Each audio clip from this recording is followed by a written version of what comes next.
Once upon a time, Princess Rose was swinging in the palace garden. Her maids were with her, and the queen and king were also there, sitting on a throne and talking to each other. The princess loved swinging in the garden and came here every evening with her maids. Today, the queen and king had also joined her. As usual, the princess was swinging when suddenly she noticed a very beautiful bird.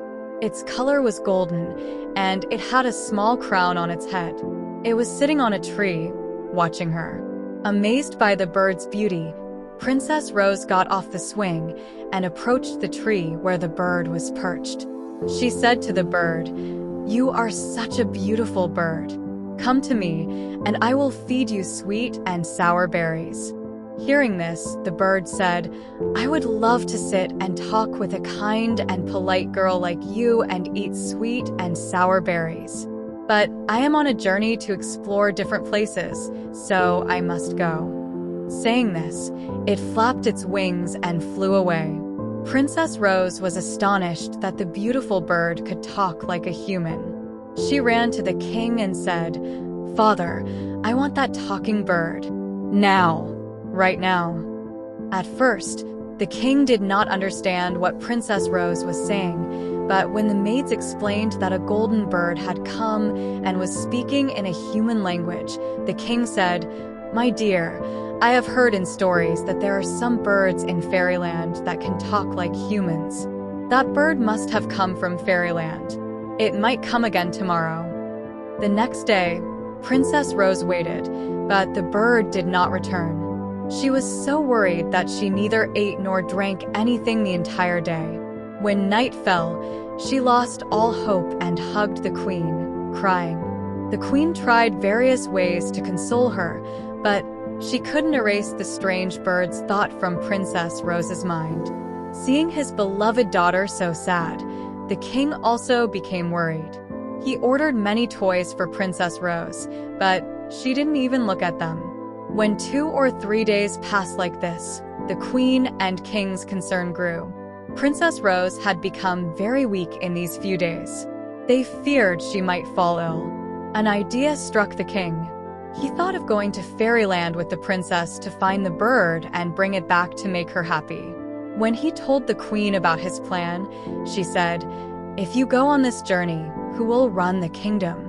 It may take many days to find that bird.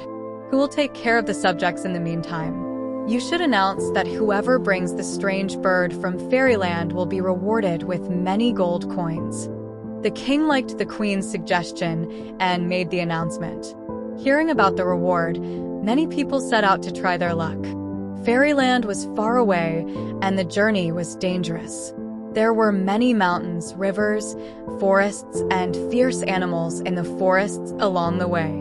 Many people could not climb the high mountains, some could not cross the rivers, and some lost heart seeing the wild animals in the forests. In short, no one could bring the bird from fairyland.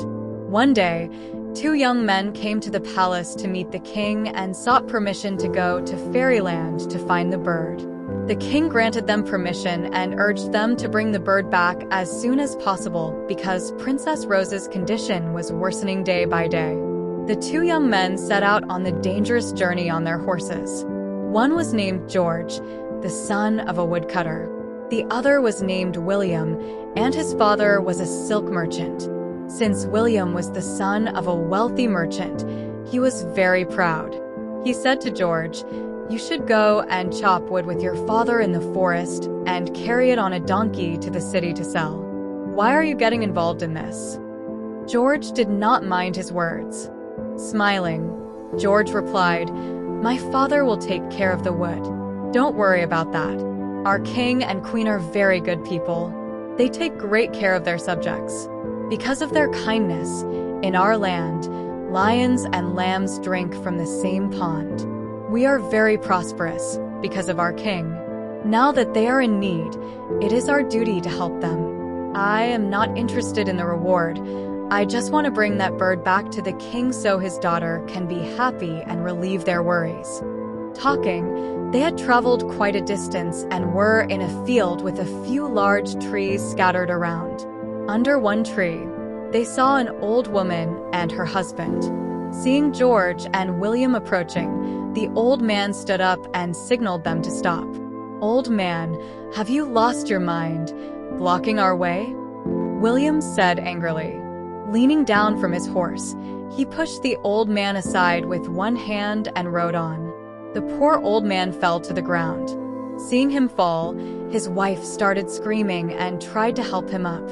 Seeing this, George quickly dismounted, helped the old man up, and asked, "Respected elder, are you hurt?" Groaning, the old man stood up and said, "Curse that wretched young man. If I had known he was like this, I would never have asked for his help. Forget about him.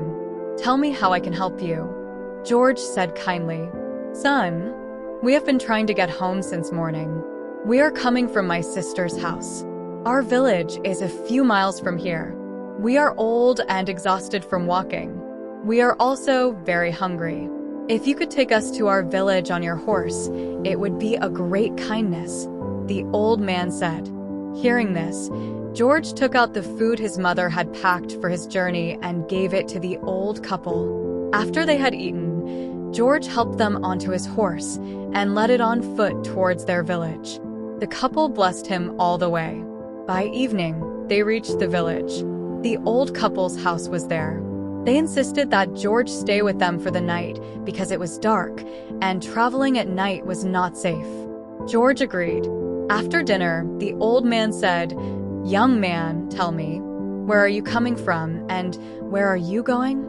In response, George told him the whole story, explaining that he was searching for the talking bird to take it back to Princess Rose.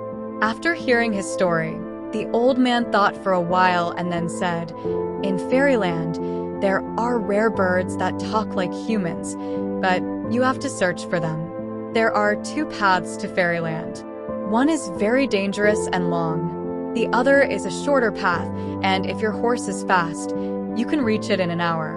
There is no danger on this path." The next morning, George woke up early. The old man had explained the way to fairyland well. As George was about to leave, the old man gave him many guavas from the trees in his backyard and said, "The birds in fairyland love guavas. This fruit doesn't grow there, so they come to the human world looking for it. Keep these guavas with you. Their fragrance will attract the birds, and maybe one of them will be the talking bird you're looking for." Thanking the old man, George took the guavas and set off on his horse. The path he rode on was very clean and smooth, a long trail with green grass on both sides.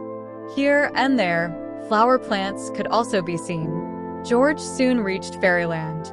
When he entered fairyland, he saw a lot of hustle and bustle.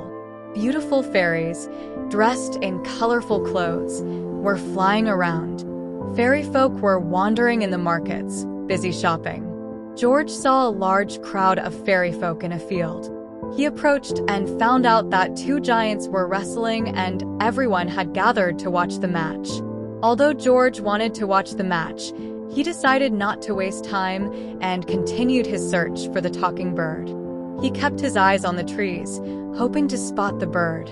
Eventually, he reached a garden where many small and large, beautiful birds were flying around.